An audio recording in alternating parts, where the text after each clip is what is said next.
12시에 많은 참여 바랍니다.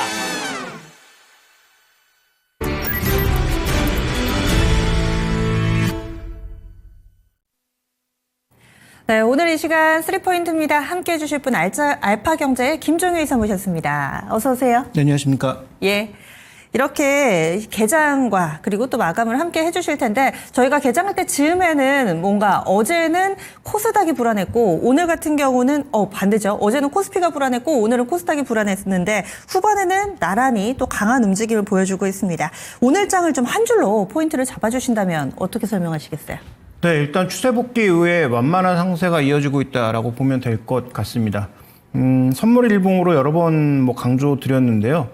지난 4월 초반에 전체적인 변동성이 글로벌리하게 확대되면서 관세 관련된 위험을 크게 느끼면서 전 시장 자체가 다 무너지는 모습이었고, 연초 견조하게 버텼던 우리 시장도 아주 완만한 그 상승 추세를 강하게 붕괴시키면서 그대로 급락하는 모습을 보였다가 지금 거의 한 달 한 반 만에 추세 복귀가 되었고 이제 주요 이평선들이 모두 다시 제자리로 자리 잡는 그런 정배열의 구간으로 들어서는 모습으로 전개되고 있고요.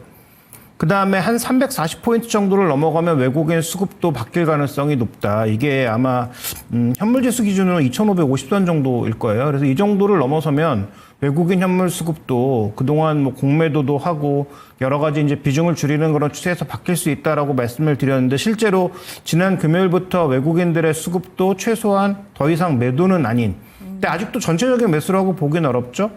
사고 있는 종목이 조금 이동하고 있는 게 아닌가 싶은 그런 양상으로 전개가 되고 있지만 어쨌든 총액 기준으로는 사고 있고 그다음에 SK하이닉스와 삼성전자의 매수가 조금 넓어지면서 일단 지수의 상방 압력도 높아지는 그런 양상이라는 거죠. 그래서 여전히 지수가 전고점을 단숨에 넘으려면 더 강한 모멘텀이 필요하겠지만 그래서 약간의 또 속도 조절은 있을 수 있겠지만 기존 추세 복귀했다라는 점 외국인 수급도 바뀌고 있다라는 점, 이런 점을 고려해 봤을 때 시장의 전반적인 추세는 좋은 방향이고, 그 다음에 순환매를 돌려가면서 저평가된 종목군들의 재평가가 나타날 가능성이 높다. 좀 이렇게 봐야 될 것 같습니다. 긍정적인 표현들이 상당히 좀 많이 나왔죠. 추세를 복귀하고 나서 완만한 속도로 현재 움직이고 있다. 시장 전체적인 평가였습니다. 그렇다면 오늘 장의 첫 번째 포인트 보겠습니다. 반도체 이야기로 출발합니다. 엔비디아와 분리해 주셨는데 간밤에 엔비디아 잘 가서 우리도 잘 가는 거 아닌가 싶은데 이 한 줄은 어떤 의미인가요? 네, 미국 시장이 워낙 또 엔비디아가 격하게 움직이다 보니까 미국 시장 하루 2%씩 움직이는데 우린 왜 이래? 라는 어떤 반문을 던질 수밖에 없겠죠. 그런데 그 질문은 잘못된 질문이죠. 연초부터 전개된 시장 흐름을 살펴보면 더 우리가 그 이유를 명확하게 알 수 있는데요. 지금 그 엔비디아는 여전히 지금 연초의 고점도 넘지 못한 상황. 그런데 하이닉스는 아무것도 안 오른 것 같지만 연초 대비해서는 그래도 10% 이상의 상승이 유지되고 있는 중이죠. 최근에 저점 대비해서 엔비디아가 급등하고 있지만 지금은 엔비디아가 하이닉스를 쫓아가는 중입니다. 착각하시면 안 됩니다. 장기적으로 보면 압도적으로 엔비디아가 위에 있지만 올해 들어서의 판도는 전혀 다르다. 수익률 차이가 거의 한 20% 가까이 나고 있다는 것을 명심하셔야 되는 거고요. 엔비디아가 지금 속도가 빠른 것은 엔비디아가 하이닉스의 수익률을 쫓아오는 중이라는 거죠. 그러면 무슨 얘기를 하고 싶은 거냐면 엔비디아가 단기적으로 보면 더 강하게 밀고 올라올 수 있지만 방향이 다를까? 그렇지 않을 거고요. 그 다음에 추가적으로 엔비디아와 관련된 모멘텀이 작년에는 압도적으로 하이닉스가 강했다면 올해는 하이닉스보다는 삼성전자가 더 강할 것이기 때문에 근데 삼성전자의 전반적인 수익률도 꽤 낮은 수준이고 밸류는 더 낮은 수준이기 때문에 저는 두 종목 모두 나쁘게 볼 이유가 전혀 없다. 그래서 하이닉스에 대해서는 작년부터 계속 동일하게 18만 원 이하 정도에서는 사볼 만하다라는 말씀을 드리고 있고 삼성전자는 가격을 불문하고 계속 사볼 필요가 있다 이렇게 말씀을 드리고 있는데 그런 투자 의견에 대해서는 전혀 의심의 여지가 없이 올 하반기까지 이어갈 가능성이 높고 만약에 관세 압력이 정말로 줄어들면서 AI에 관련된 투자가 하반기 혹은 내년도에 좀 더 가속화된다면 그러면 뭐 그 엔비디아 칩만 좋아지는 게 아니고 부가적으로 그 옆에 따라가는 종목군들도 같이 움직일 수밖에 없다. 그러면 밸류 기준에서 조금 무리수가 있어 보이는 뭐 한미반도체나 이수페타시스보다는 SK하이닉스나 아니면 삼성전자 혹은 그 종목군들과 같이 움직이는 종목군들이 좀 더 폭넓게 움직일 가능성이 높다. 이렇게 봐야 될 것 같습니다. 네, 그렇다면은 국내 이 반도체 종목군들은 계속 주목해봐도 되는 것인지 이 추세 움직임 꾸준히 이어질까요? 근데 저는 더 담아야 된다라고 보고 있고요. 올해는 엔비디아보다는 국내 반도체라고 보고 있습니다. 물론 엔비디아도 나쁜 종목 아니고 여전히 압도적으로 그 AI 시장에서는 GPU 쪽에서는 업력을 차지할 것으로 보입니다만 중국의 그립은 이미 놓친 상황이고요. 그다음에 글로벌리 하게 봤을 때도 과연 GPU 시장을 넘어서 CPU 시장까지 전부 엔비디아가 선점할 거냐? 그럴 가능성은 점점 낮아지고 있다라는 거죠. 그래서 학습을 하는 단계에서의 GPU는 엔비디아가 여전히 압도적으로, 그 다음에 플랫폼이라고 하는 쿠다도 엔비디아가 압도적으로 우위를 차지할 가능성이 있으나 메인 칩은 각 회사가 개발한 칩 혹은 지금 스타게이트 쪽에서 시도되고 있는 그런 칩들 쪽에 좀 더 무게가 실릴 가능성이 높다라고 보시는 게 저는 더 현실적일 것 같습니다. 네.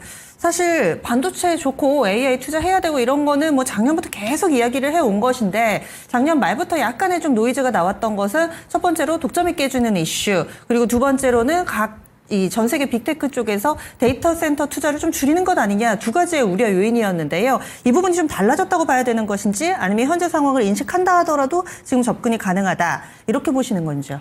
일단 그 엔비디아에나 충격이 있는 것이지 우리에겐 충격이 없죠. 그러니까 지금 엔비디아의 독점이 깨지는 게 우리한테 영향이 있다? 없습니다. 지금 그 메인 칩을 바꿔도 옆에 HBM이나 다른 부가적인 SSD 메모리는 더 많이 필요하죠. 그걸 창신 메모리가 뺏어갈까봐 두려워했던 것인데 지금 창신 메모리가 헛발질을 하고 있는 상황이니까 적어도 올해 내로 창신 메모리가 쫓아올 가능성은 매우 낮아졌다라고 봐야 될 것 같고요. 그러면 오히려 레거시뿐만 아니라 DDR5 쪽에서도 쇼티지 날 가능성도 생각을 해봐야 된다. 이렇게 좀 봐야 되는 상황이에요. 그래서 뭐 국내 관련주가 여전히 더 우위에 있다. 오히려 엔비디아가 그 독점이 깨졌다라는 관점에서 보면 매력도가 떨어진다라고 좀 보고 있고요.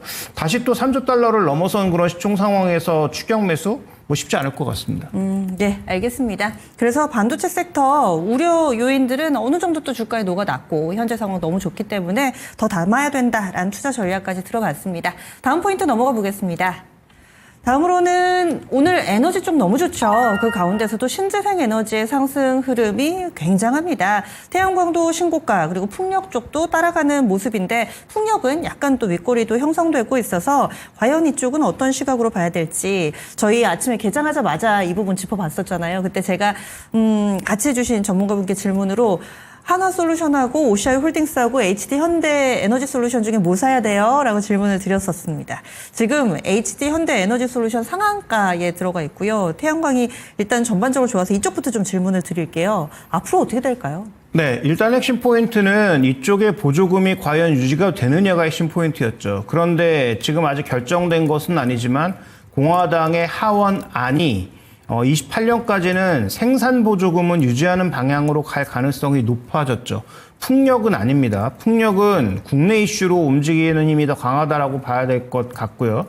그 다음에 이재명 후보 같은 경우에는 지금 용인 클러스터의 문제점을 정확하게 지적하고 있죠. 물도 부족하고 전기도 부족하고. 그러니까 그와 관련된 전력망을 추가적으로 설치하거나 그와 관련돼서 뭔가 추가 투자가 있을 가능성, 그 다음에 이제 풍력과 관련돼서 또 추가적으로 투자가 있을 가능성, 뭐 이런 부분들을 언급하고 있는 거예요. 그래서 만약에 그 풍력 쪽에서 해외 이슈가 강했다면 CS 윈드가 오늘 더 강했겠죠. 근데 아침에 저는 SK 오션 플랜트를 말씀드렸는데 네. 국내 이슈와 대만 이슈에 가장 민감하고 미국과는 가장 관련이 없는 게 SK 오션 플랜트이기 때문에 풍력 쪽에서는 오히려 SK 오션 플랜트의 힘이 좀 더 강하다라고 봐야 될 것 같고요. 그 다음에 태양광으로 이제 우리가 얘기를 돌려보자면 태양광도 마찬가지다. 지금 그 퍼스트 솔러가 22% 올랐는데 국내 종목군들은 그에 뭐 비견하게 올라오고 있으나 업계일이라고 볼 수 있는 하나솔루션은 왜 이것밖에 못 오를까라고 하는 건 착각이라는 거죠. 올해 지금 연초부터의 흐름을 살펴보면 압도적인 차이가 좀 나타나고 있는 상황입니다. 준비된 그림을 보시면 지금 이 보라색으로 표시되고 있는 하나솔루션 같은 경우에는 연초 대비해서 거의 2배가 오른 상황이고요.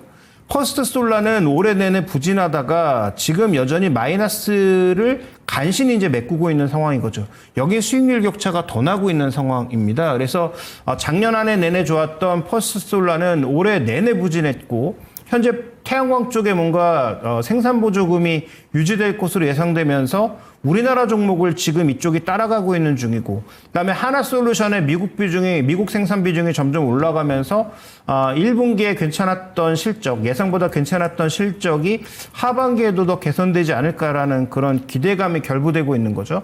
그러면 무얼 투자해야 되는지는 이미 답이 나와 있죠. 하나솔루션인데 많이 올랐잖아요.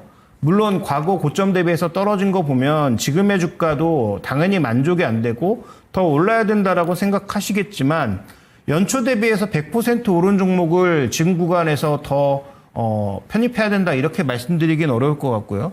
그러면 OCI 홀딩스는 뭐 하고 있느냐? OCI 홀딩스가 밸류체인에서 봤을 땐 상대적으로 앞단이잖아요. 폴리실리콘 인곳과 그다음에 그 폴리실리콘 자체를 만드는 곳이 OCI 홀딩스니까. 근데 뒷단 셀과 모듈은 하나솔루션이 압도적으로 강했잖아요. 그다음에 미국에 먼저 진출해 있었고 미국의 공장을 늘리고 있고. 근데 두 업체 모두 양쪽을 다 하려는 추세입니다. 하나솔루션도 앞단까지 영역을 넓히려고 하고 있고요. 반대로 OCI 홀딩스는 원래 뒷단까지 그 발전소를 만드는 발전소 건설까지 턴키로 다 가지고 있었다가 재작년, 작년에 실적이 망가지면서 그 부분을 다 반납한 게 OCI 홀딩스죠. 그래서 OCI 홀딩스 같은 경우에는 2026년도부터 미국 투자를 통해서 실적이 발생하기 시작합니다. 그런데 보조금은 2028년까지 유지가 된다면 그 이전에 이미 뭐 트럼프 대통령은 날아갈 거고, 그러면 그 유지된 보조금과 더불어서 미국 쪽의 정책이 어떻게 유지되느냐에 따라서 AMPC가 만약에 유지되는 방향으로 갈 때는 이미 미국에 진출해서 압도적인 힘을 가져가고 있는 지금 퍼스트 솔라나 하나솔루션 못지않게 OCI 홀딩스 쪽에도 무게를 더할 수 있다는 거죠. 그럼 저는 신규 투자 관점에서는 다소 시간 걸리고 좀 더 탄력적인 종목은 하나솔루션이겠지만 OCI 홀딩스도 관심을 좀 가져야 되는 게 아닌가. HD현대 에너지 솔루션은 상대적으로 가볍기는 하나 이 큰 틀에서 얘기를 나눌 만한 종목군들에 있어서 최선호 종목은 아니기 때문에 저는 HD현대 솔루션보다는 OCI 홀딩스 쪽에 무게를 두실 필요가 있겠다 이렇게 보고 있습니다. 네. 지금 시점에서 또 어떤 식으로 태양광 전략을 세워야 될지, OCI 홀딩스가 향후에는 조금 더 모멘텀이 대기돼 있는 것, 이미 반영된 것보다 대기돼 있는 게 좀 더 많아 보인다 얘기를 해주셨는데, 그럼 풍력 쪽은 SK 오션플랜트 이 종목만 지금 보시는 거세요? 네, CS 윈드 같은 경우에는 1분기 실적이 양호했다라는 거죠. 그래서 실적으로 인해서 이미 주가가 약간씩 반응이 있었는데 오늘 전반적으로 이 친환경 종목군들의 바람이 불면서 같이 이제 치고 올라온다라고 봐야 되는데, 이 풍력 쪽은 여전히 아주 강한 모멘텀이 있다라고 보기에는 어렵습니다. 그래서 이 바람이라고 하는 게 어떻게 보면 태양보다 더 예측이 불가능한 그런 변수이기 때문에 이미 뭐 작년에도 말씀드렸고 올해도 한 두어 번 말씀을 드렸는데, 작년 11월 달에 북유럽에 있었던 둔켈 플라우트 같은 현상이 우리나라에도 나타나지 말라는 법이 없거든요. 그게 뭐예요? 바람이 없어서 풍력이 전혀 영향을 미치지 못하는, 그러면서 전력 가격이 모두 폭등하는. 바람이 안 불어서 전기 생산이 안 됐다는 거잖아요. 그렇죠. 그러니까 이미 우리는 이제 막 올라와서 전체 에너지에서 10%가 친환경이지만 독일이나 영국 같은 경우에는 30%가 이미 넘었거든요. 그런데 바람이 안 부니까 당장 공급이 안 되고, 공급이 안 되다 보니까 여기는 전력 가격이 뭐 폭등하는데 나라별로 난리가 났다는 거죠. 왜냐하면 유럽은 서로 도와야 되는 그런 구간이니까 노르웨이의 싼 전기를 갖다가 여기저기서 다 끌어가는 바람에 노르웨이 전기 가격 폭등하고, 그래서 노르웨이에서 엄청나게 반대 여론이 일고, 독일 내에서 또 이 둔켈 플라우트로 인해서 여러 가지 정치적 이슈가 나타나면서 어떻게 보면 독일의 정치 지형을 바꾼 것 중에 하나가 또 이런 부분이라는 거죠.